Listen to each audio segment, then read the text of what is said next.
Yes, my people, welcome back to another episode of Where's My Podcast. And today we're joined by another special guest. We're joined by my guy Nate Spiteri, founder of 3000 Clothing. Nate? Yo.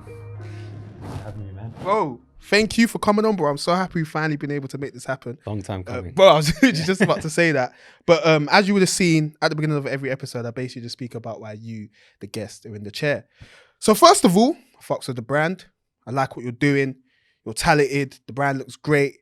And more so, I really like you, bro.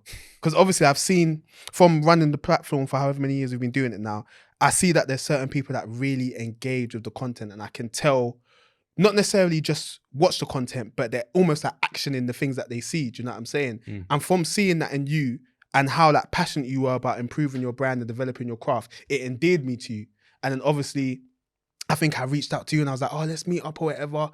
Then we've obviously gone out, Shoreditch House, whatever, had a good night, spoke for time. And everything we were saying that day, I was like, you know what, this is a conversation I want to have on camera. Obviously, you've come from where you've come from. You moved to London. You're doing the fashion thing here. And there's things you've experienced. There's things that have influenced your brand. There's things that have done this. There's things that have done that. And I just want you to share that, bro. Because I feel like, as I was saying to you that day, like the insight you have on things and your perspective on it is one that I feel like will help people. And also, I want to give you the opportunity to get your brand message out there, bro, because 3000 Clothing is sick, bro. 3000 to the world and back, bro. Appreciate it, man. You're welcome. Very excited. But obviously, first question, where you from? How did you get into fashion? Take it away. Cool, man. So, from Australia, Melbourne. Moved to London right before COVID. I started the brand 6 months before I moved. And that was just basically because I wanted to bring something from Melbourne to London. I did have another brand back in the day, but we'll talk about that later. It's part of the business. I moved here. COVID happened, obviously. I think during COVID, I learned a lot about the brand and about like the UK style, UK aesthetic, which we've talked about before. But I just love the scene here, man. Like I can't say anything else really. I think moving here has definitely elevated my brand, and it's given it kind of a bit of a unique style or aesthetic that I hadn't really been exposed to before moving to the UK. But yeah, it's been a roller coaster, man. Like it's nowhere near where I want it to be. Like I'm not an expert by any means, but I'll just keep going, and I think it's got some legs, and I think it could really go somewhere. 100%, and I totally agree. And obviously, as you mentioned, London is a unique place, and it can have a huge effect on whatever it is you're doing, not just in fashion. But I don't want to speak about London yet. I want to go even further back to like where you grew up in Australia, what it was like out there, and what sort of fashion you were seeing, and when you kind of first realized that fashion was something you were passionate about. Do you know what I mean? Yeah, cool. So it's not like outback Australia. I just want to caveat that. I guess I'm a city boy, so from Melbourne. But yeah, basically always lived in like, the suburbs in Melbourne. I studied finance. So I was just a normal kid growing up. I was always into like your Stussies, your Obeys, like baggy jeans back in the day, skinny jeans. Obviously, we all had that phase. But like I was always into brands. I think, my family always loved shopping, so I think that just carried down on me as a kid. And then in uni, studying commerce, I was like, oh, don't know if I want to do this forever. And so me and a couple mates, we started a clothing brand. It was called Affiliated back in the day. It was trying to be this, I don't know how you would explain it. It's kind of like underground streetwear brand, focused on blacks, grays, quite basic, but we were 19, 20 or whatever it might be. So we're just like, oh, this is sick. So we put in a bit of money. That went for about 2.5 years, but then it kind of just fell apart. I think having 3 people trying to run a clothing brand can sometimes get a bit out of control if you don't share the same vision or whatever it might be. So we're still mates and all that, but that didn't really work out. And then shortly after that, I think I was about 24, 25 at the time, I planned my overseas trip to London, and I was like, I really want to try this fashion thing in London. I know there's like sick brands there. Didn't know anything compared to what I know now, but I really want to start something there. Sorry, you wanted to talk about Melbourne, didn't you? I'm talking about London. Yeah, you're officially a London boy now, isn't it? Sorry, kept going back. What's Melbourne like? Yeah, I think so now there's a lot of cool brands, as I was saying, I think to you earlier, but back before I moved, the fashion scene, I think, from Australian brands was quite basic. Like it was still stuck in not many people were doing cut and sewn.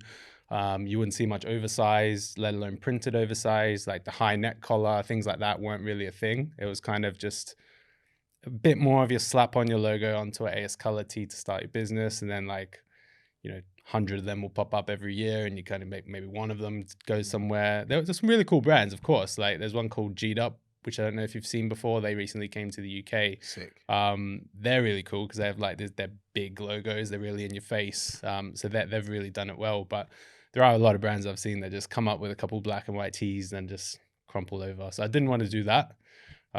Sorry, Nate. Why do you think that was the case? I think people try to run before they can walk with fashion. Like not saying that's just in Australia, but I definitely saw more of that in Australia. And I think because there wasn't really a change maker in Australia that was like shaking the grounds of fashion, at least in streetwear in Australia, that I knew about. There probably was, but like not on my radar. And so everyone was just following every other brand. I did this with my old brand, right? I even did it with 3000 back in the day when we first launched. It was just kind of very basic. I did do the measurements myself, but they weren't anything kind of spectacular. It was following a generic Stussy or Obey hoodie or something like that. It wasn't anything extravagant. And I just think that's the easy way. And people think like it's as simple as kind of slapping a print on a tee and you're off. You can be the next kind of big thing. But there's so much work that goes into it. And I've only like realized starting 3000 like how important the branding is and how important it takes a year just to get your message right. And even with 3000, I might have rushed that a little bit, but if I could go back and change something, it'd be just focusing on the message, your differentiating point, making sure like there's USP, like why would people buy your shit over someone else? Like, and like so much competition. 100%. And like ultimately you need to make a profit, right? You can't just be spitting out AS color tees with no profit because where are you going to go? Unless you want it to be a hobby forever, but I don't think that's anyone's ultimate goal. Sorry to cut you, Nate. But speaking about, obviously you mentioned brand message, and sorry to backtrack a bit. You mentioned how when you was young growing up in Australia and whatnot, the brands you kind of looked at were like Obey and Stussy. Yeah. What was it about those brands that resonated with you? Was it their message? Was it the way it looked? Yeah, I think that like they do really good marketing back in the day, like even your Bapes and stuff. I just thought that was a real cool look. I was always into hip hop and whatever, so like just the aesthetic I was just drawn to. And I don't think a lot of people I was hanging around at the time were into those brands either, so I kind of always like to find these new brands and kind of rock it on like the casual days at school or whatever it might be. So I was really into that, and that kind of that just carried through, I think, and that had a lot of input in my brand right now. So yeah, that was it. Yeah, I don't really know, right? Stussy's like, I still love Stussy, but like, yeah, it's changed a lot since it was back then. But it just stood out to me. Like there was a lot of colorful prints. There was like the oversized baggy look. Like they were the trail makers in doing that, right? Like there wasn't much of that, not in Australia anyway. So, and Nate, I love asking that question because I find it so interesting how a lot of us like wear certain brands. For example, when I was growing up, whatever, all of us in the area would wear Trapstar and whatnot, and mainly because Trapstar started where we were from anyway. So it was like it just became, you didn't even think about wearing it. It was just what you wore. Do you know what I'm saying? But then obviously doing the fashion thing or whatever and spoken to so many designers, they always mention that it's the brand message that's so important. But it's like people wear stuff, but we're not even realizing the message, if that makes sense. I think the UK was a lot different in that sense. Like we didn't really have that. Like there wasn't like that one brand that everyone wore. Unless it was like a Nike Tech Fleece suit or whatever, which everyone had access to. But I think that's where like brands like G'd Up, they have a full, like people religiously rock G'd Up, like as if they were, it's like a Trapstar equivalent, but in Australia. But they're still doing cool new things as well, which I'm seeing lately, which is awesome. But yeah, we didn't really have that kind of local brand that was like for the people type thing. I think the UK is very different in that sense as well. Like even in music, like you got so many artists here. There's a massive culture for music. In Australia, there's not like a huge hip hop community or like that are on a global scale from Melbourne or from Australia, right? So that has an impact on then the fashion as well. So there's a few differences there. And that, like I said earlier, we tend to piggyback off the US, the UK, Europe. So it's a bit hard to have that homegrown stuff, which is getting a lot better now. But back when you started, when I started, there wasn't much from Australia that I really kind of looked at and thought, I want to be like that. So when you started Affiliated, was that the sort of world you wanted to like exist within? Let's say the streetwear world is basically what we're describing in it. And if so, obviously you're kind of alluding to the fact that it seems quite small, which is mad because obviously Australia is a huge country and whatnot. But I suppose the type A lot of of world we're land, talking don't about. forget Oh, about it, true. yeah. To be fair, the outback and that. I suppose it was so niche. So at points when you started affiliated, did you feel like it was almost like boxed in to a certain degree? A little bit. Like we did this cool thing where we wanted to have pockets on the inside of the tee, so you could like put whatever you wanted in there, like your Inside of a cards. t-shirt? Yeah, it was different. We just tried to find something Sick, different. though. So yeah, I don't know. But then that like we experimented that, got a bit heavy, got a bit droopy. The first tees we bought shrunk so easy in the wash too. There's a lot of failed lessons in that business that then I learned for 3000, which was good.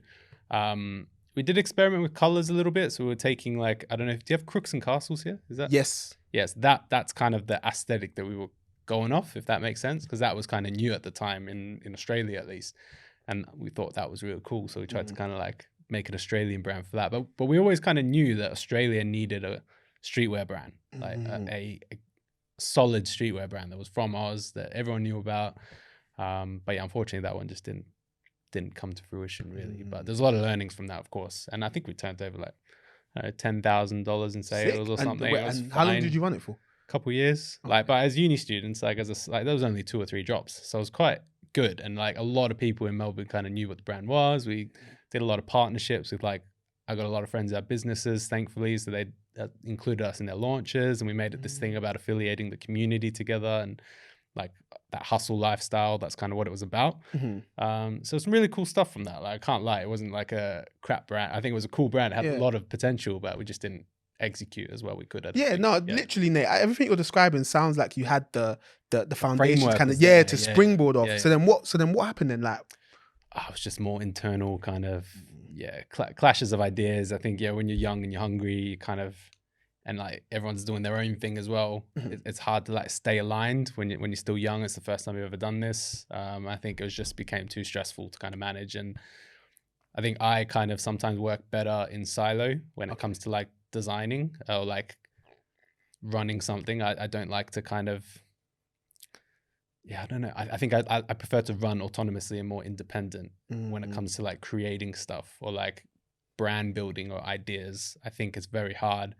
Maybe now it'd be easier, but back then when I wasn't experienced, it was very hard to take on board other people's feedback or take on board other people's ideas if you're kind of stuck in this like brand direction.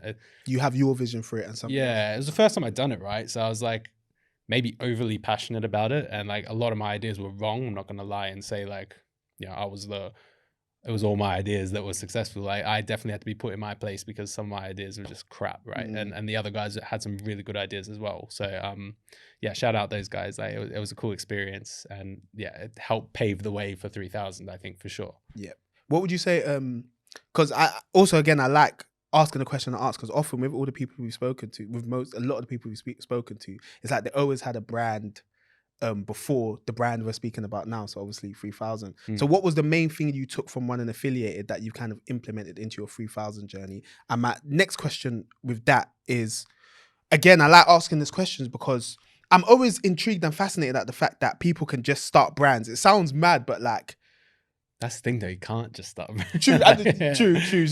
We could talk about that later on. But I mean, in the sense that, how do you know where to start? Like, do you know what I mean? Where were you getting the information from? What sort of, obviously you mentioned G'd Up. Before G'd Up, you mentioned Crooks and Castles was a type of brand you wanted to be. Like, how were you finding manufacturers? How were you finding what goes into building a brand? Like, what was your research process like? What was that? Yeah, man. That was tough because with affiliated, we got it all from a Australian-based supplier. So it was called AS Color, which I think you guys got here as well. It's a New Zealand kind of Gildan type brand. Oh, okay. But then there was another brand that did a bit different cuts, and they were a small supplier of t-shirts. So if we bought those t-shirts, it wouldn't be like everyone else's tees. It'd be a bit different. So we went with that. And then we manipulated it ourselves, got a seamstress to put in the pockets. So we did it all kind of in Melbourne. I think 3000 was the first time I explored Alibaba, because I was kind of scared with affiliated to go from Alibaba because I didn't really trust dealing with Chinese suppliers or Pakistani suppliers or whatever it might be, because I just thought the language barrier, I'd get so frustrated when you try to send a design, they send something back and you're like, what the fuck? We just wasted like 2 weeks. This is nothing to do with what I shared the first time. Yep.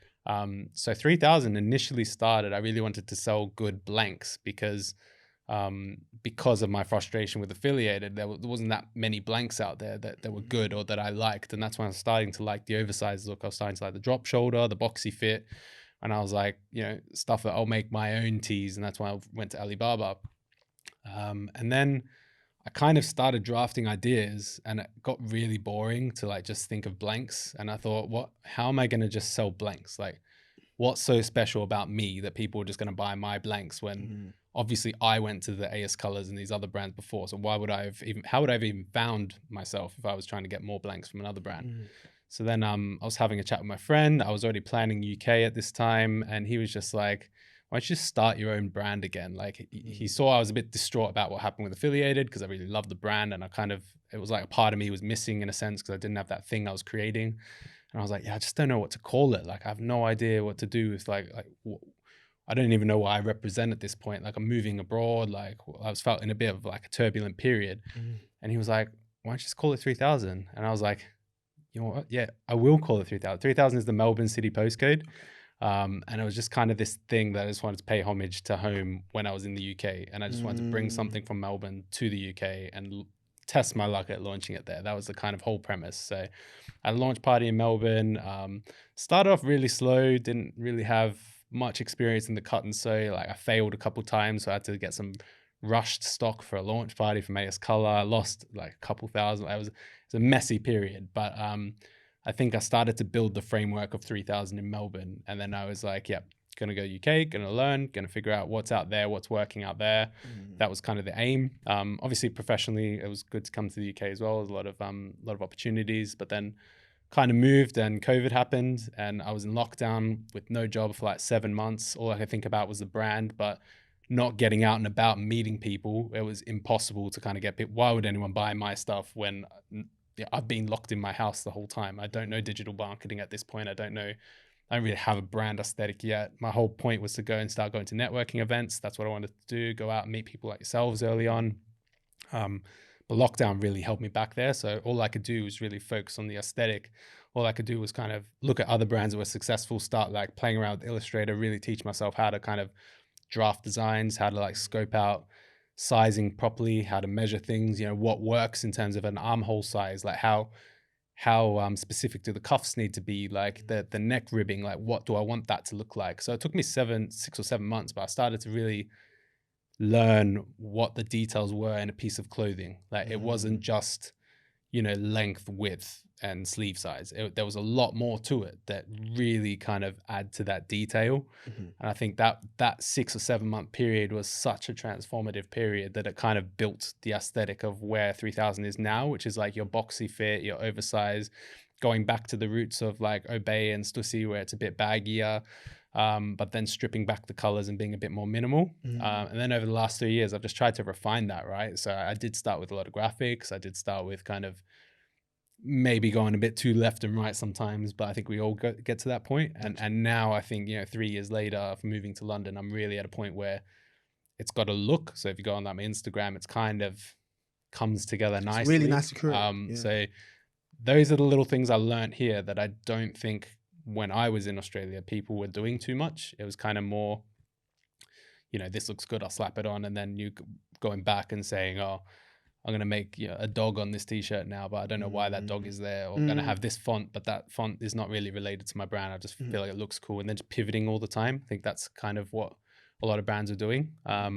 So does that answer your question? No, it does. No, that was a great answer. You gave me a lot there. So would you say lockdown was beneficial for you in this? I know it sounds mad to say, but do you feel like, obviously having just moved from a country, you was expecting to be outside, or as you said, networking, meeting people, just enjoying being in a new place. But obviously COVID happened and now you're indoors and you literally just have the brand to work on. Yeah. So how do you look back on your lockdown journey, if that makes sense? I mean, it was fucking terrible, to be honest with you. So I had no money because I didn't have a job at the time. No one was hiring Australians in the UK. So luckily my partner found a job and we were able to pay rent and bills and all that stuff. But for the most part, I applied for 3,000 jobs and I got knocked back that many times. No one was hiring jobs. Yeah, literally.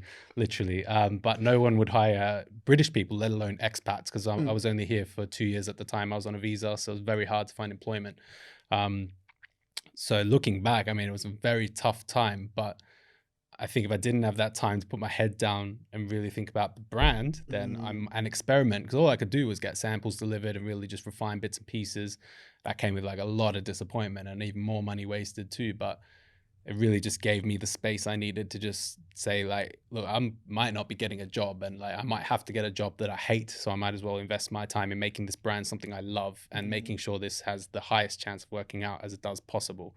Like right now, I love my work full time. Like I ended up getting a really good job, helped launch the business, which helped with 3000 as well. Sick. So I've done some really cool stuff professionally. But at the start, when I thought like, I might have to work at a retail store, which is like, I worked at a bank, so taking that step into retail would have been like very different for me, but I was prepared to kind of do that at that point. And I think just being at that point where you kind of have used all your savings, at that rock bottom piece, like everyone's kind of locked down, and it was a very difficult time, right? And but looking back, if I didn't go through that, I might have not had the brand I have now. Like it might have still been alive, but probably wouldn't have been as good. It definitely wouldn't have been as refined. I think my personality, like that whole grafting experience, really came from that. And that, I was by myself, right? I literally knew no one in the UK. So to survive for 7 months, thank God I had my partner, but to survive for 7 months, constantly being knocked back and constantly like going home trying to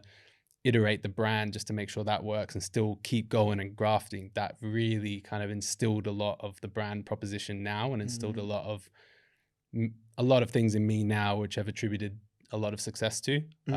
So I don't, like, even professionally, I learned a lot from that process. So I wouldn't look back and say that was the worst time in my life, but definitely wasn't the easiest time in my life. Imagine. Yeah. Speaking of branding again, you mentioned that when your friend came up with the name 3000 Clothing, you was like, you wanted to bring a bit of Melbourne to London. Yep. What was it you were trying to bring in terms of like the brand message? And my second question on top of that is, having gone through the lockdown period or whatever, and learning more about yourself, and that obviously kind of tying into what the brand stands for, how did that kind of change? And then what does the 3000 Clothing brand represent now after all the things you've been through? Yeah, sure. So at the start, I knew there was a gap in the fashion market in Australia, right? So I think a lot of the brand was trying to be that brand from Melbourne that is doing something different, and then trying to be known as that brand of doing something different. So basically the whole premise, even in the early days, was to kind of encourage people to just really grab their roots and figure out what they know. Like I talked about the Stussy and Supreme stuff, and like, the things I was into when I was younger, like just getting all that and channeling it into something, and kind of giving people the kind of inspiration, even if you're from Melbourne, that's not like a Milan, it's not like Paris, it's not like New York, you can still go out and create something cool. That was kind of what I wanted to do at the start. How that's evolved now, I think 3 years later, I've definitely gone out and chased my dreams. I've definitely gone out and done a lot of cool stuff with the brand. I've traveled a lot. I've even professionally, like, helped launch this sick tech company now. Now the message is heavily around chasing your dreams, which is, I think, just an elevated version of what I initially wanted to do when I first moved here. So I am dropping a couple pieces in the next couple months that'll have Dream Chaser, a new kind of aesthetic and a new kind of design on it. And that'll kind of be, the new vision moving forward. So I've changed my About Us. I think I've changed the bio. I know I've changed the bio on Instagram. So I've got setting up for that kind of new messaging, but I haven't really pushed that out in designs just yet. So that's coming this year. And I really just want to hone in on that, because I feel at this point I've gone out there and chased my dreams, left everything, moved to the UK, discovered myself a lot, picked up a lot of cool hobbies, picked up a lot of new experiences. And I think people need to know that they can do that, whether that's starting a brand or whether that's moving abroad or whatever it might be. So yeah, I think that's the kind of premise of the brand right now. Sick. You're going to tell that story, Nate's story, through the branding, basically. Yeah, 100%. Yeah. And I think I've seen a lot of brands do that in a good way. Like Clint from Cortez does that all the time. He goes back to his roots and goes back to like how it wasn't easy starting, and how much grafting it takes to get there, but it all ultimately is a positive outcome for you if you're willing to pay the price and you're willing to put in the work. I think that's the kind of inspiration I got for this, and that's what I intended to do with the brand in the first place. So it's pretty now much it's just solidified. yeah. So because the question I was gonna have from that is obviously when it comes to brand building, not just in fashion but within anything really, it's like you kind of give yourself like an endpoint type vibes, and sometimes it can be quite disheartening. Ain't the right word, but it can be a challenging time when you're starting to realize that you're moving the goalpost or where you wanted to go is changing. Do you know what I'm saying? Because you start questioning yourself. You're like, wow, do I really know what I'm doing? If I'm changing what I wanted from this now, am I going to change it again? So it can give you like a lot of questions. Is that something you kind of battled with to a certain degree? And if so, how did you kind of overcome that sort of thought process of Yeah, for sure. 3,000 should have been this, but now it's going to be this? Do you know what I mean? For sure. I think I definitely experienced it several times. Like, I think I used to go in at like, oh, I can't wait to be in like Selfridges, or I can't wait to like these big kind of things I wanted to happen that, you know, if you think that's the silver bullet, that's the end, your brand's going to pivot, you're done. What I have learned now is that, as cliche as it is 100% about the journey and not any end destination.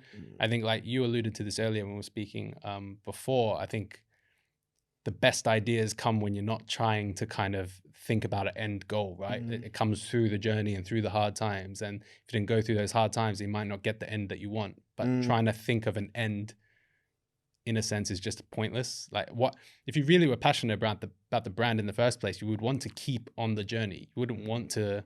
You wouldn't want it to You end. wouldn't want this. Like, there is no end, right? Like, a brand should live on. If a successful brand should live on, it should be iconic. It should like stand the test of time. It's not meant to kind of get you from A to B and then that's it. Like, what do you do at that point, right? So I think people need to stop thinking about it like a goal. It needs to be a journey that you're on. It almost needs to be a hobby that you love doing, that you're willing to kind of, you know, take grief for, take all this pain for, and then ultimately see the positive parts of it as well. So it's all about that, just that journey and that iteration process and loving that process. I think that's the part of owning a brand that is very like, that's it, right? It doesn't need to be in vogue. It doesn't need to be in these big stores. Like, great, if you want to get there, those things will come naturally if you do all the right things. Like, you shouldn't be chasing that, because then you lose sight of what's really important and you make split decisions that maybe aren't the best for your brand, right? So I think that just comes back to your branding and your messaging. If it's not really honed in on you or honed in on what you want, it's not going to be successful. Facts. Hey, that's a major key. I can't wait to clip that. You know, yeah, that was a sick story. Hope I look good in that frame. No, you do. But I had a sick question that I was gonna ask from that. I literally just had it. Cool. Yes, I've got the question now. So yeah. So speaking about all this stuff, Nate, in terms of the message, yeah. One thing I think people struggle with is like, because it's one thing having the message, but obviously the clothing and the designs and everything is the canvas. Do you know what I'm saying? And I think people sometimes maybe either feel like the message is too complicated to tell a story through the clothes, or they make it too obvious to the point where it lacks tact and people don't really buy into it. So in terms of the collections you've got coming up, of course, we're going to see it. But what has been your process of like knowing how to articulate that message in the clothes? If that question makes sense. Very good question. I think I've definitely gone the route of trying to put out a design that isn't really a direct relation to the message, but is trying to kind of an ode to the message. But that's very easy to miss, right? Because you get it. You think it looks sick. Your partner might get it because you've been talking about it the whole time and you've been showing people and explaining it. But if someone just lands on your website and be like, the fuck is this thunder and clouds and this what does this mean? Yeah. That's what I experienced. And then like the tee looks sick, but people are like, the fuck does that mean? And then so now I've just gone really bold, right? It's just kind of, I think I'm using the text and I think simplifying the message into one or two words. I've used Dream Chaser. That's something that I really, as soon as I thought of it, I'm like, yep, this is the one. So now I've just boldly put that on the garments. And I think you just got to find out a style, obviously, that suits your aesthetic and that looks good. But I think you need to use the text in some way, shape or form to really push that out there. And then I am planning on also doing some more partnership work or some more campaign work with either a music artist, a music group, or someone who's also on that journey but not in fashion, and then kind of launching the message through a campaign too. Sick.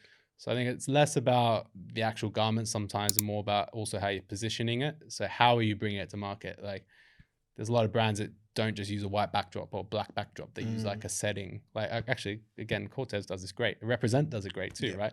They use the visual techniques to show what the message is, and I think that's that's where you kind of need to get to. That's like the next step of elevating the brand, which I haven't really explored yet, but I'm very excited to do that. Yep. Do you know what, Nate? You kind of answered my next question, but I kind of want you to delve into it a bit more. Like, as you said, it's not just about articulating that message through the clothing or whatever. You said it's through the visual aesthetic or whatnot. It's through the partnerships you do. Obviously, one way you can do it is through literally talking about it yourself on platforms like this. Shameless plug. I should have winked.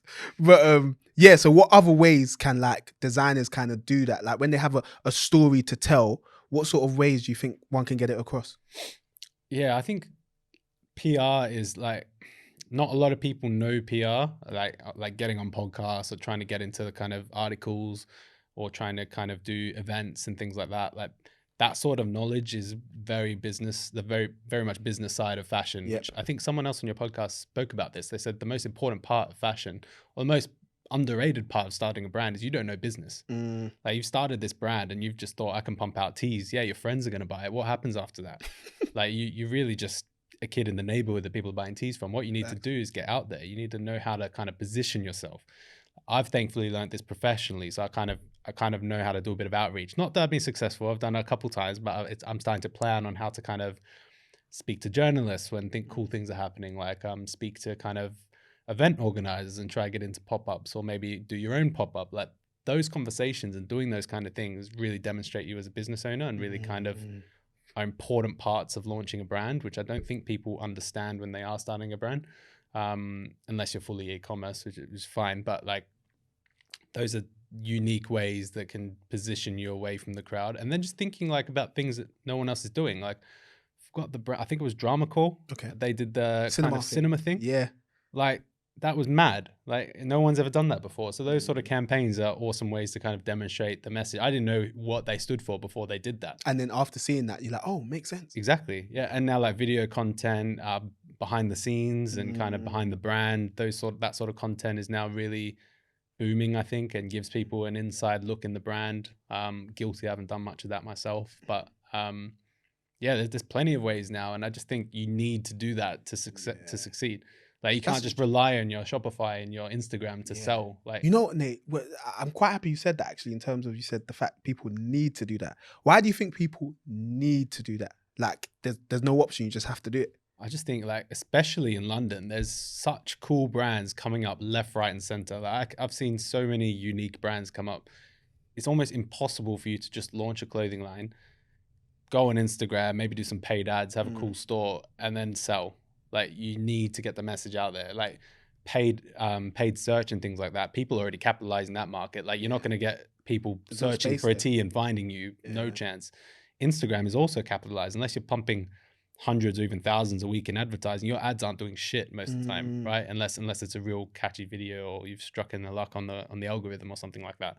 So I think you need to find unique ways to access your customers. You need to go out there and try to find ways to communicate with your audience.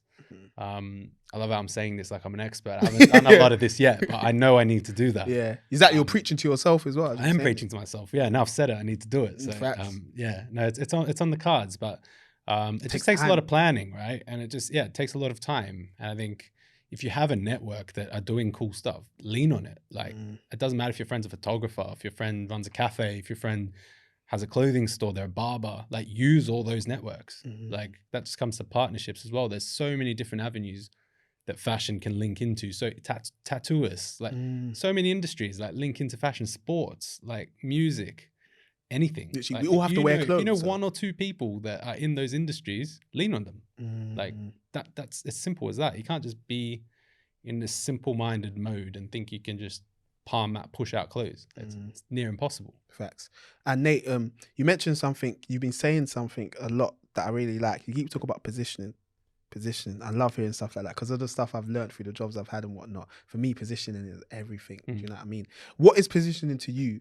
And when one is starting a brand, how do they kind of work out where they want to position themselves? Like what goes into that process of knowing, okay, cool, I want my brand to be looked at like this. I want it to be held in regards like this brand. Do you know what I'm saying? I think you definitely, if you're starting your own brand, you need to kind of, it works best when you like wearing the clothes firstly. So that's your base point. Like what brands do I like?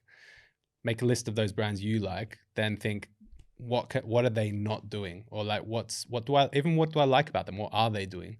build this list of things that are there, things that aren't there.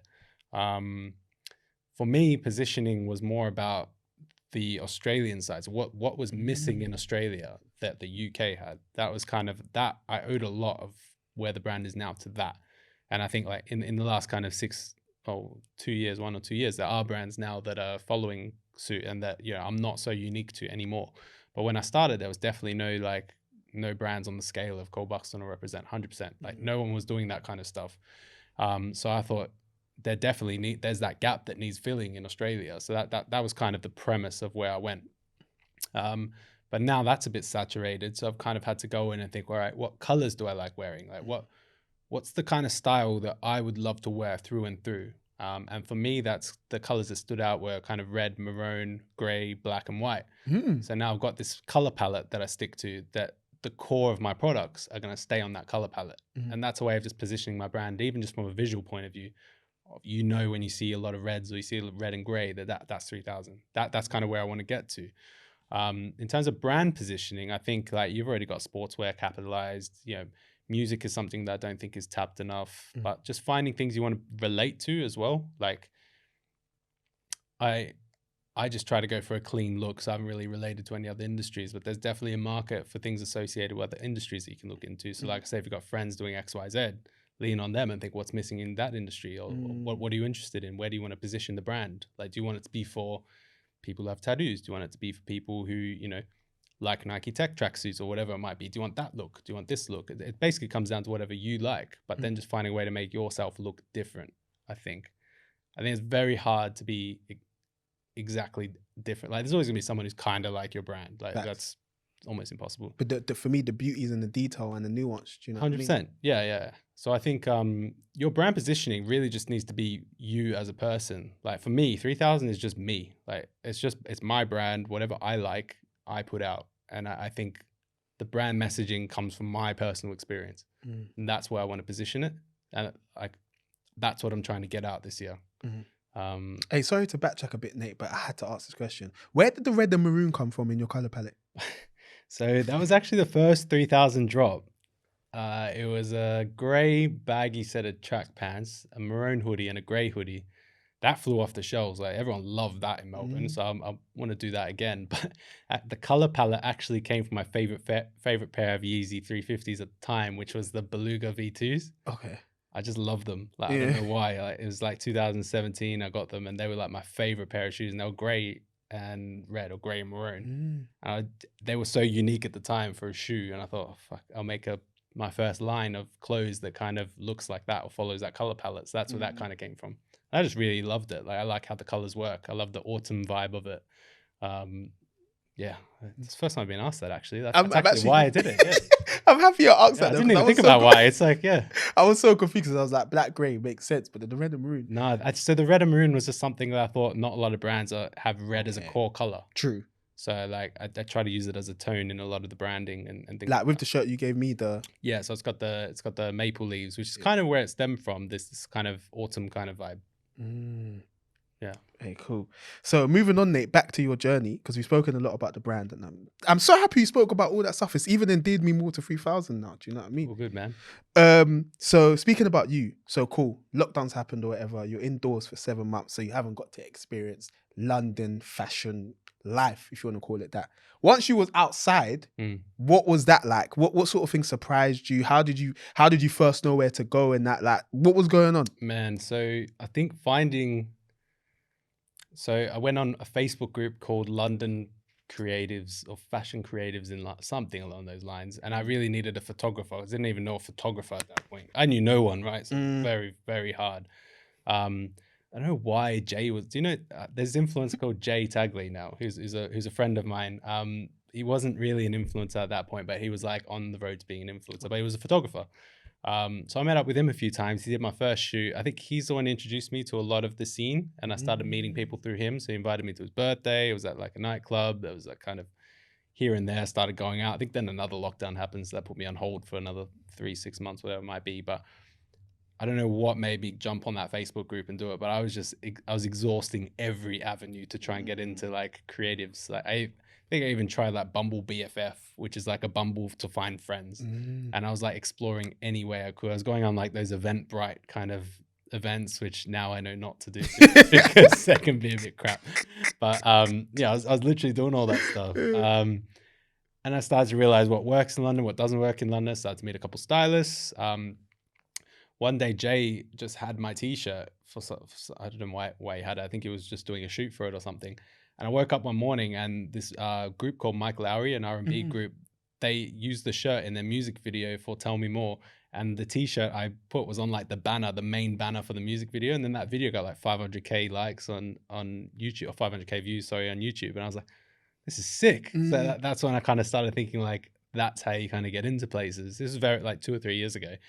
Like those sort of experiences just ended up topping up and kind of teaching me what to do and who to talk to and kind of what works, what doesn't. And I started to think like, all right, now that I know all these things you can do, which one of those things will give me value? Which one of those are a waste of my time and which one of those are kind of worth my time? Because there's definitely also been instances where I've sent clothes to someone and it's just not eventuated into anything. That's just, the bad part of doing influencer marketing most of the time. But like you kind of learn where to invest your time, where to invest your merch and those sort of bits and pieces.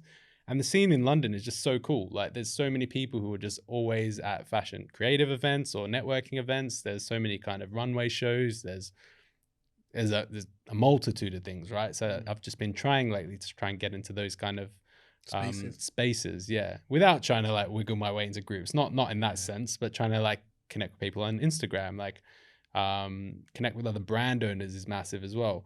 Do you know what, Nate? I want to fixate on that one a bit actually. Connecting with other brand owners, because do you think that's common? Because what I've realized from being in the position we're in, it's like people are friends with other brand owners, but more often than not, it's because they kind of knew each other before. Yeah. Or like they knew each other from when maybe they were first starting their brands or something, so they connected at that point. But then the higher up you get or whatever, it's like people seem less inclined to like reach out and stuff. Like, how important do you think it is for other brand owners to be in cahoots? And when brand owners aren't in cahoots, what do you think it comes down to? Is it maybe the idea of competition? Like, what do you think it is? I think it is competition. I also just think you've invested so much time in building your brand. You don't want to give away those secret sources, right? I've heard a lot of people. I mean, I guess I will draw the line at suppliers. I think it's you'd never ask someone where they're That's like suppliers. asking for their plug. That's like, yeah, you don't do that. Like that's the red line question. But everything above that, like there's no harm in sharing your story with someone and saying like you should be doing this, or giving positive feedback, or maybe like encouraging them to do like XYZ better. I've done that to random brand owners before because I just feel like they need to hear it to keep going. But sometimes it just doesn't get reciprocated. And I think there's a lot of closedness to brand owners. I don't know if it's driven by competition or if it's driven by maybe they just might not be people, right? Like so it's just a personality thing potentially. But if it is competition, I think that's massive bullshit. We talk about this all the time, but and I really did want to say this on the podcast. I never wear the same brand like head to toe. So like I'm wearing a Picante hat, Cole Buxton t-shirt, and then my jacket, right? Like I don't care if I'm showcasing other brands to people. I don't expect everyone to wear full kit 3000. Like that's not what I care about. But I do think that brands do need to come together and do need to start spreading the love a little bit more, because there's a lot of learnings in the community that potentially go missed, or that there's opportunities that are potentially missed as well because people just can't connect. There's like butting heads all the time, or people just want to protect their brand. I get it if like you don't want to be affiliated with a brand because the messaging is different. Like there's obviously cases like that. Like every brand shouldn't be friends with every brand, like by no means. But there are certain synergies between brands that could leverage off each other. Facts. Which I don't see happen enough, I don't think, and I don't really know why, because I would 100% be open. If someone asked me like, oh, actually people do ask me, like, oh, I'm starting a brand, blah, blah, blah. How did you find your first supplier? Not who is your supplier, but how did you find them? And just go like Alibaba, give them the list, give them like the tips on what to do. That's fine. Like what are you losing from giving someone else that? And then that might eventuate in a sale for you. Like they might then show people your brand. Facts. Like there's such a network effect that's missed. Like, I don't really understand why. Do you know what, Nate? In terms of why, I think often it can be like location dependent. Because what I've realized through conversation, obviously having just grown up in inner city London, it's like you're taught to almost like stay in your tribes to a certain degree. So like London, for example, north, Clicky, yeah. yeah, north, east, south, and west. Like until I went to uni, I didn't meet people from the other areas. You know what I'm saying? So I'm used to being in my bit of west, and we share with our people in our bit of west. Even, do you get what I'm saying? So would you be reluctant to share things with back in the day? Not back in the day. Do you get what I'm saying? Obviously, I didn't have a brand, but let's say I was starting something, and let's say a random person from East or something hit me up. It's like I'm even going to be thinking, "Wow, that's audacious." Like, who do you think you? But why should I be thinking like that? And I think naturally it's something that's ingrained in us to a certain degree that I hope over time we can kind of unlearn. And the reason I bring that up as well is because I've had conversations with people who've gone to like LA and that, or they've gone to New York, they've gone to Atlanta, and they're like, bro, it's so different out there. It's like people genuinely want to share. I've actually heard that too, especially in the States. I hear there's like massive like communities of like and hubs of like brands that work together. Yeah, and it's like here, it just don't happen. Like in Melbourne, for example, was it more like that in a sense? Yes and not really, I don't think. Because when I was there was the lack of brands that I kind of looked up to. I didn't really explore those avenues. Like the ones that I kind of liked were either in Sydney or somewhere else, or Perth. There's a couple good ones too. But in Melbourne, I didn't really, not that I didn't want to connect with any other brands, but I just didn't see the value at that time. But now I would go back and 100%. I'd love to set up a hub, even if it's not in Melbourne, in Australia, where people who are Australian designers can like connect with each other. I think that'd be massively useful, like what you're trying to do with this platform, right? So there's definitely that opportunity there, but there's so much benefits to collaboration, right? You've seen the big fish collaborate with the small fish all the time, like that happens. But why can't small fish collaborate with each other? Like why not? Like you can utilize each other's audience. That's massive. Like I just don't know why people aren't willing to do that. Hopefully we see it change. Because to be fair, Nate, we do see a bit of it, especially within music. You may, as you said, there's maybe underground artists that you want to work with. That's collaboration. Do you know what I'm saying? But yeah, hopefully we do see more of that. Nate, I wanted to say, everything you're saying about, like networking with people and connecting and being outside, like it speaks to your confidence. And I think one thing that's unfortunate within like fashion, owning like a fashion brand, for example, is that in order to kind of leverage certain things, you have to have enough confidence to put yourself out there, in my opinion. Why do you reckon you were so confident in who you are, or your brand at this point to do the things you were doing, like go to the Eventbrite events? Because even with me, sometimes I may see something and be like, bruv, like I don't feel comfortable. Do you get it? Yeah. How do you feel like how do you feel like you got to that point? And also for the other designers that aren't maybe as confident or whatever, what sort of things do you reckon they can do to kind of get over that fear? I do a lot of prep for myself before I do anything like that. Like even coming today, I would go on my notes and say, all right, what sort of messages can I talk about? I don't really go in and wing anything, but I think it comes from my professional work, right? I talk on panels for work and all this sort of stuff. So I'm going to networking events there. So that kind of helped, but you just really need to be confident in your brand. So when people ask you what your brand is, never say things like, oh yeah, it's just a small little brand. Like say, this is my brand. Like the quality is sick. Like I invest so much time in like, the French terry material. I like show people like your teeth, like have confidence in what you're doing, because at that time you thought it was the best idea, right? You wouldn't make a piece of clothing and be like, yeah, this is not great, right? You obviously think it's a really good piece of clothing. Otherwise, why would you do the brand, right? So go in with that mentality. And when people ask, don't like downsell yourself, like not oversell, but like, big up yourself. I think that's massive. Like I always go in and I'm like, I know my quality is good. I know I put in so much effort into this. I tell people all the time, like how much effort goes into what I'm building, or what like it's not just a classic stamp on the t-shirt and palm it off. There's a lot that goes into the packaging, a lot that goes into the kind of design element, the aesthetic, the materials, the research, the feedback loop from customers. So what works, what doesn't, like bits and pieces. I don't just go in and say, oh, it's average, so I'm going to go. Like, you'll never have confidence in yourself. You build something average, go out to an event and try to sell that to people, or try to make networks with people, right? You need to really love your stuff and really believe in yourself, or else you'll just be in that position where, why am I here? Like, should I really be here? And sometimes you go to an event and shit, like, so what? It might be 15 pounds. You might have wasted a Saturday night, but whatever. You may have met no one harm. person there that Exactly. yeah, or even if not, you may have learned something there, like one Definitely. little thing Yeah, that yeah. affect your So journey. or like something. I always try to go with someone as well. I think that helps. Like Yeah. just a like basic tip, like go with someone so at least you don't look like that guy by himself with a Jack Daniels and Coke in the corner. Yeah, I've been definitely that guy. done that before. Hey, I've been that guy. But yeah, it's just like believing in yourself, man. As cliche as it is, like never go somewhere and not want to be the top dog in your field. That's it.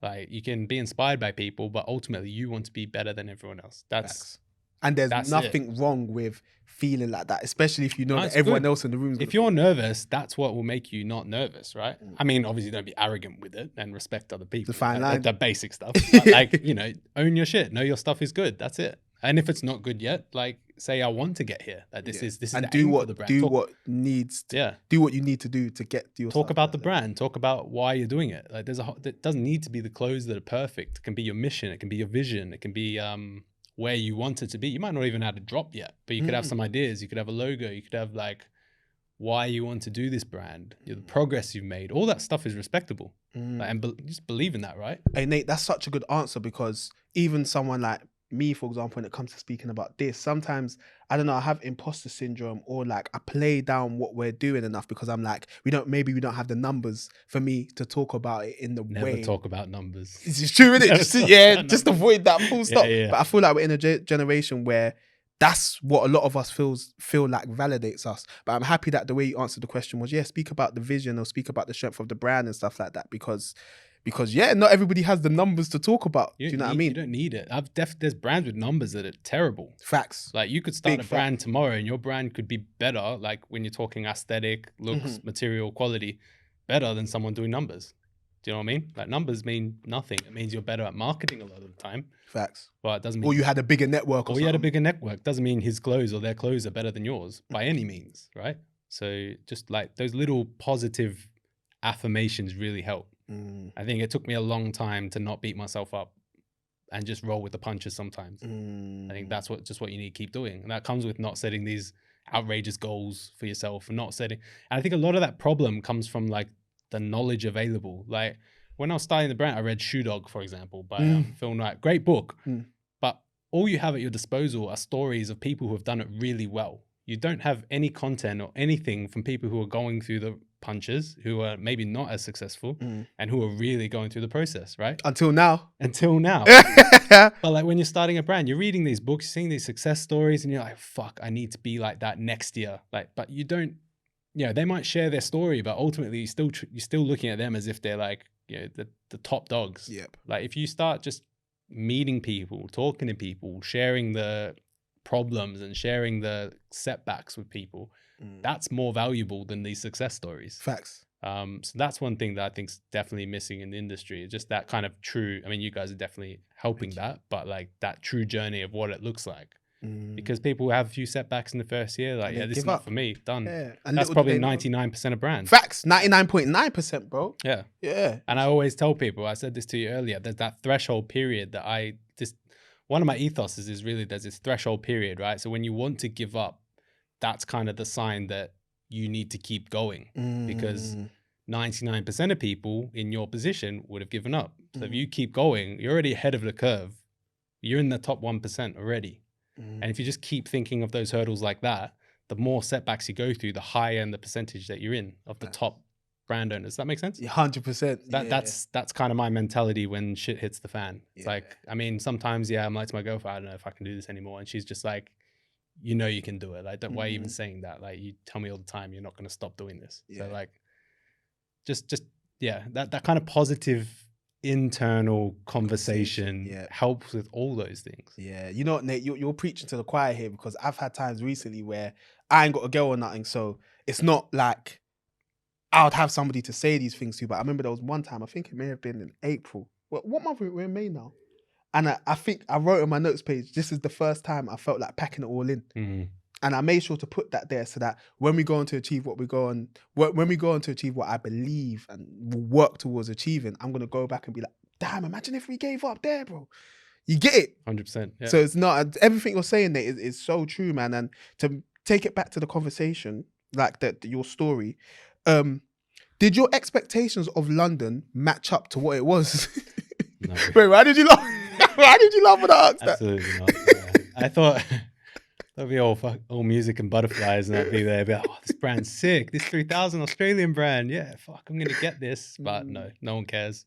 Like, you put in so much effort. I don't think I realized how many brands were coming up. Literally every week, there's a cool brand, and they look very similar to my brand. Like, not gonna lie, like, it's not saying they're copying me, but they're It's on an the same aesthetic, level. innit? Yeah. Yeah. So it's very hard to kind of stand out. I didn't expect there to be so many good brands, and I think it's quite intimidating sometimes because you're really trying to compete with these. Like, everyone goes to Portugal now. Everyone has really high GSMT. The quality bar is high, man, even for small brands.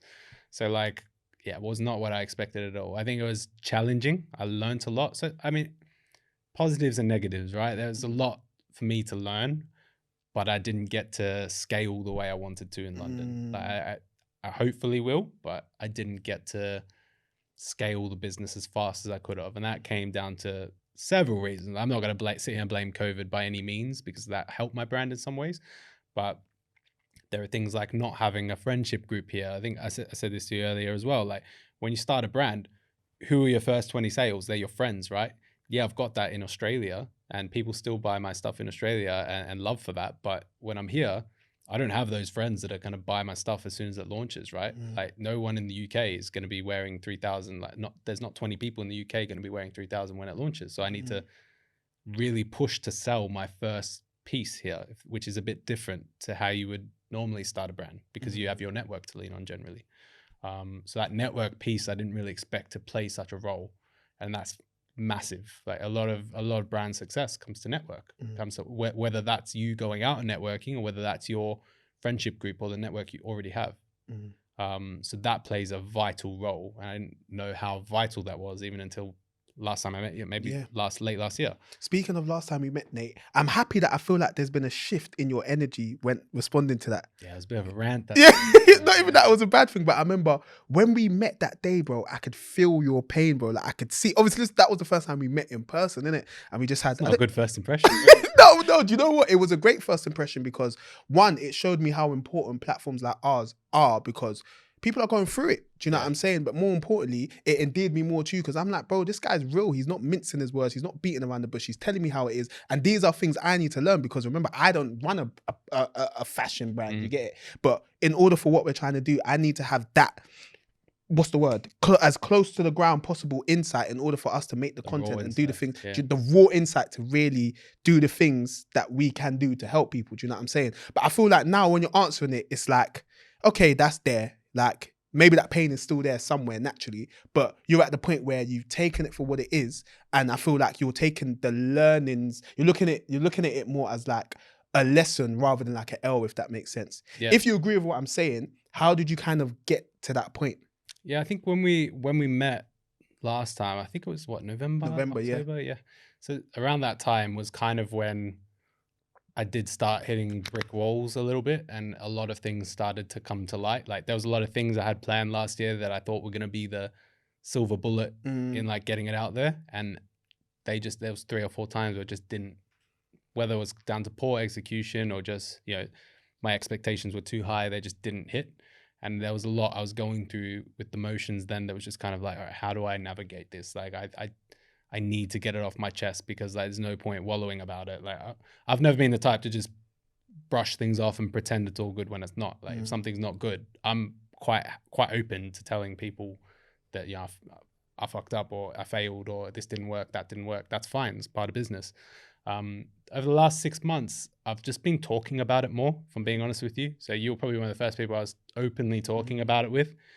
And I think talking to people helped me uncover what the problems really were and what the realities I needed to learn were. And a lot of that was just, you're not, like, it doesn't matter if you're not this famous global brand before you're 30. It doesn't matter if you've been doing it for 4 or 5 years and you don't have thousands of customers. That's not a problem. And then I started to think, massive fashion designers, they're more often than not in their 40s or 50s. They've been through a lot worse than I have to get where they are, right?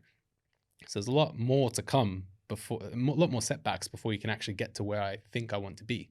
So just, over the last 6 months, it's been a massive like learning period. I think coming to peace with the problem was huge, not just saying, woe is me, which I never really was, but like it would have been easy for me to pivot down that road if I just kept focusing on the problems. Whereas now it's just kind of like, yep, that didn't work, make peace with it, maybe build up the bank again and try something new. Like it's not a problem. Like people are still like, no one's unfollowing my brand. I'm not going backwards at all. You know what I mean? I just didn't go as forward as much as you want or as fast as I wanted to go.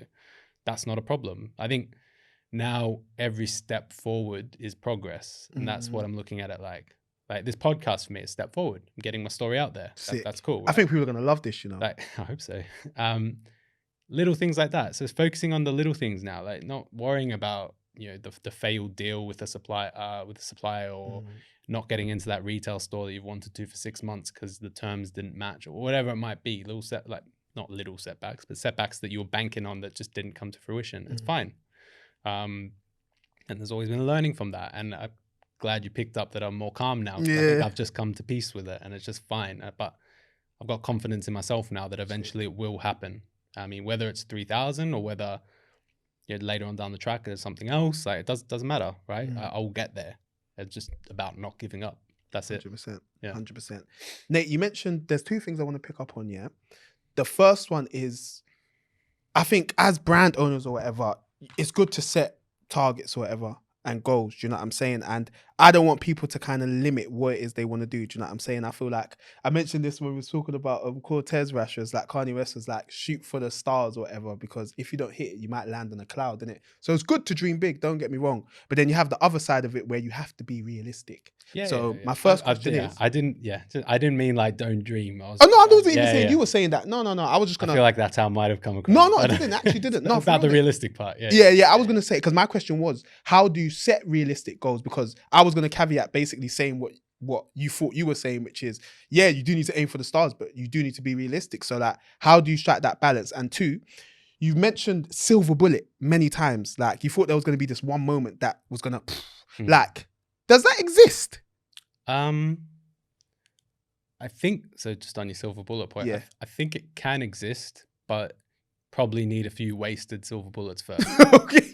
You know what I mean? So I don't know if that's silver bullet or what you would call that, magic bullet maybe. You need to keep focusing on these silver bullets. So I think there's definitely moments that are big moments. Like there's no doubt that it's like up and down, and you need to like capitalize on the up. And there's definitely like going to the events or whatever. You might meet one person that does a lot for you, as long as you have the foundation in place to do it, right? But I wouldn't bank on those silver bullets. Like I think I have a bad habit sometimes of having high expectations for certain things, like whether it's attending a pop-up or runway or whatever, and maybe setting the bar a bit too high for myself. And that's just something I need to learn with myself. But there's definitely times where that could work in your favor and be a silver bullet, right? But that's that. In terms of the shoot for the stars piece and like kind of setting those goals, I think there's definitely the big goal, but you shouldn't like beat yourself up over that goal. And that goal shouldn't even have a time on it, really. I think you should have little goals that are kind of incremental to getting to that goal. I think that's probably one way to get there. Like that's what I mean, focusing on the little things, right? Not these big things. Like you shouldn't bank everything on the big decisions. Like you should have little steps to get there. I think that's one way of mitigating that kind of pressure piece or that self-doubt piece, if that makes sense. So setting yourself to little goals rather than focusing on the big goal. It's like something's at the top of the stairs. You can't jump to the top of the stairs. Exactly. Like step by step by step by step by step. And that's like something I'm constantly learning, right? It's like, how do you differentiate those big goals to little goals too? So true. And what is a little goal? Like, how do you define a little goal? Is a little goal like X amount of sales? Is it at this pop-up? Whatever. And then like, how do you measure that? But it's like, they're the kind of realistic things that you can achieve, especially as an early stage brand owner, as opposed to these big goals and then trying to focus too hard on that. Because like I said, it's the journey, right? It's not the big pieces that matter sometimes. It's those kind of experiences before that will eventually lead to that. It's kind of a hard pill to swallow sometimes. It's just the reality. It's the reality, yeah. But I mean, there's anomalies there where obviously you can strike I don't want to say luck, but you could have like As in like a certain- big celebrity just wearing your stuff out of Yeah, nowhere. for sure. I mean, and there's Like, definitely sorry to cut you there, Nate, but I saw something recently. You remember Anti-Social Club? yeah. Do you know why I mentioned it just now? Because I saw recently that they was just almost like a joke or something, like Anti-Social Social Club. It weren't meant to be like a proper brand, but then Kanye West wore it. Recently? And then no, back then when it was at its I peak. was gonna say, jeez. That would be very timely. But he wore it, and then it took them to a whole new level. But because it weren't meant to be real, they hadn't prepared for it. So it's like they could not fulfill the orders or whatever. And because the branding is so like easy to kind of replicate, and the quality of the hoodie wasn't good, it got counterfeited bears. Yeah, Do you know what I'm saying? right. So because of that, the brand just died. Yeah. Do you know what I mean? So Lifting club and all that, like the stuff gym like wear. that. Yeah, yeah. Do you get it? So Yeah. it's like the silver bullets can be good. You know what I'm saying? Those moments can be great, but unless you're doing the work to get there, it's like once that happens, you may not be ready for it as well. 100%. Do you know what I'm saying? That just comes to your foundations, really. I mean, if that wasn't meant to be a legit brand in the first place, it's Yeah. a bit hard. But there's definitely like cases where, I mean, not saying brands aren't putting in the work to get these anomalies cases, but Yeah. like for some people it's easier than for others. That's just reality. Like Facts. some people just have the network or have connections or whatever it might be, or have the right way of approaching celebrities or whatever. Facts. But yeah. Yeah. So Nate, I got another question about the brand, yeah? Rash, how long have we been speaking for? 1:15. Wow. Jeez. It goes quick though, innit? I thought it was like 30 minutes. This is what I'm saying, bro. Hey Nate, so you're loving it, yeah? Yeah, I love it. Let's keep going. But Nate, I was going to say, obviously London and Melbourne are quite different, yeah? And obviously as a brand owner or somebody selling something, you need to have like audience personas. Who are you targeting? Like when you were first bringing the brand over here, did you feel like you could target the same type of person in Melbourne as in London? But then did you realize like, whoa, these places are so different? As much as I think they're the same type of person, they're just not. I don't even think I was like evolved enough to even think of personas at that time. I was quite early on and naive and thinking like, yeah, I kind of maybe got to those building blocks a bit later than I should have. Like it was in that 6-month lockdown period that I started thinking about that. So man, persona in Melbourne was just anyone who'd buy the stuff, to be honest. Like when you're small, you take anything you can get, right? Facts. And I had no idea about London. Like at first I kind of thought Australians in London, because there's a fuckload of us. I thought that would be my core market, but they just don't really suit the vibe, I don't think, generally. So I don't know. Yeah.